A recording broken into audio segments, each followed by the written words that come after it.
I'd also say last night we saw Minnesotans meet the moment once again. Thousands of Minnesotans demonstrated last night peacefully. They shared a message about the reckless ICE mobilization is not keeping us safe and led to the tragedy that the world witnessed once again. To Minnesota, I say thank you. There's strength in numbers, there's power in peace, and what we saw was a beautiful vigil to a life that we're starting to learn more about.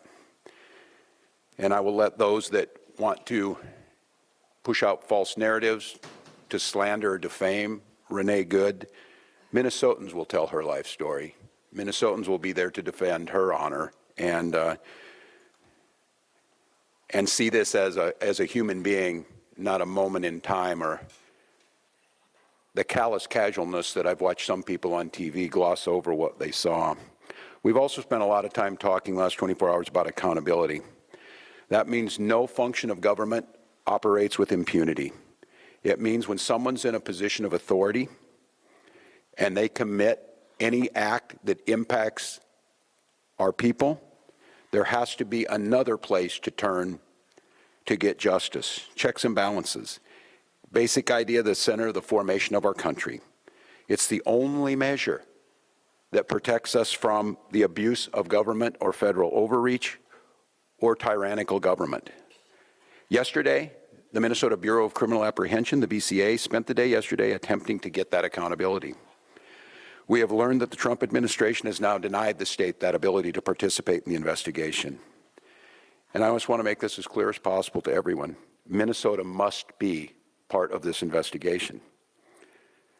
These are nonpartisan career professionals that have spent years building the trust of the community.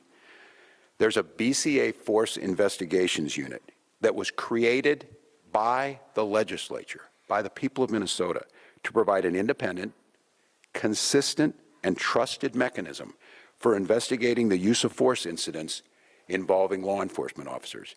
Minnesota has seen our share of these.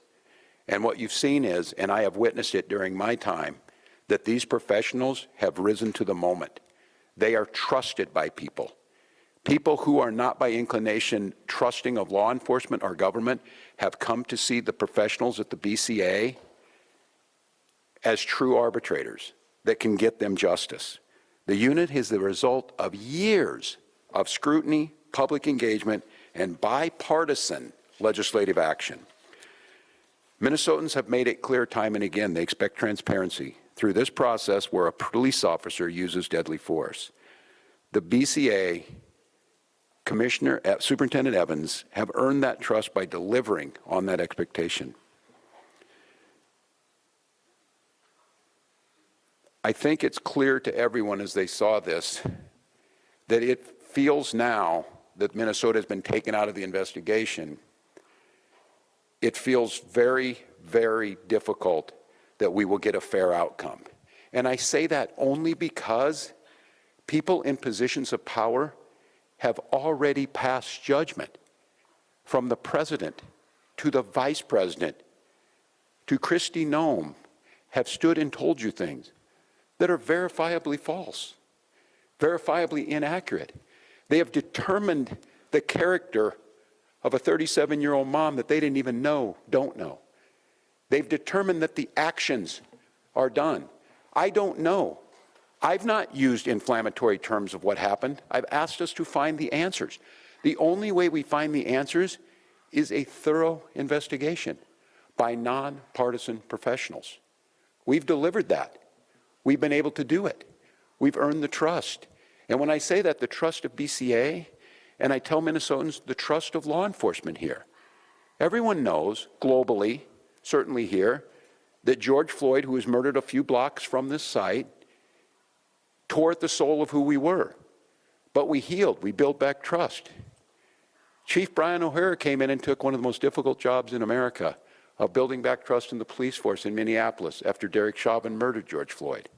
And he's earned that. And he's level, and he's fair, and he's asking for that.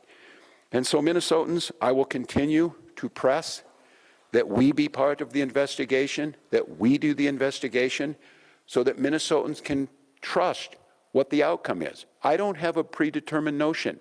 Yes, I saw the video. Yes, I saw that. But a thorough investigation will see what happened before that. It will take all factors in, and it will come up with a fair and just conclusion. And we will accept that. Very, very difficult for Minnesotans to think in any way this is going to be fair when Kristi Noem was judge, jury, and basically executioner yesterday. That's very, very difficult to think that they were going to be fair. With that being said, Minnesotans, we've risen to the occasion so far, but it's going to get challenging. It's going to be challenging because I feel your anger. The human desire to lash out in this moment is very real. I can tell you that that is the wish of many people, that they fulfill the wish they want to see us turn on one another, turn towards violence rather than peaceful reconciliation, rather than peaceful civil disobedience. And we have to do our best to not play into that. I say this too when I saw yesterday some of the anger, whether it's Minneapolis Police, Minnesota State Patrol, Hennepin County Sheriff's Office, Minnesota National Guard. They are there to protect and serve, as it said. They are there to protect Minnesotans. Throwing your anger at them only inflames this situation. And I know some of you were up at the Whipple building this morning, and to the press who are here, I saw some of this myself. Thank you. Continue to have access to every single space. Continue to cover this story. Continue to show the world what's out there. I will say it where our president won't. The press are the defenders of our democracy. You need to be there. But I also tell folks, protect our Minnesotans who are out there and don't turn the anger to them. This is a brazen use of force. They want us to bend the knee. They want us to capitulate. The way we give them what they want is allow them to use this as an excuse to put more troops on the ground. Use them as an excuse to show that these are violent protests. And I also witnessed what I think is going to be a pattern over the next few days and the coming hours, is I saw an individual show up there with the intent to antagonize folks who were peacefully protesting, with a bullhorn to scream at them. And again, the desire to move on that individual is exactly what they want, because our respect for the First Amendment means we will expect and respect all opinions. If this individual is there expressing support for ICE, that's their constitutional right to do so, and they need to be protected. Don't allow that to be a catalyst to create violence. We believe in states' rights. We believe the federal government needs to stay out of this. We believe that the situation has gotten worse and less safe because of their presence. And I will just say there were two incidents yesterday I saw after this that just tore at my soul. I saw an individual at the scene identify themselves as medical personnel, a physician, and asked to provide aid, and an ICE agent said, "I do not care." That lack of humanity was chilling to me. And after this incident happened, and after the tensions rose, ICE agents entered a Minnesota school, causing disruptions at that school. I can't say this strongly enough as governor, as a parent, as a teacher. To our elected representatives, Democrats and Republicans, I beg you, I implore you to tell them to stay out of our schools. This tragedy will be magnified 100-fold if this fight moves into the hallways of our public schools amongst our youth. And they're watching us. They're watching us now, how we respond. So I've got a few simple asks. Let us, the professionals, handle this on Minnesota soil, this investigation. De-escalate this situation by removing yourselves from this situation with these 2,000 agents that were put here. And above all else, stay out of our schools.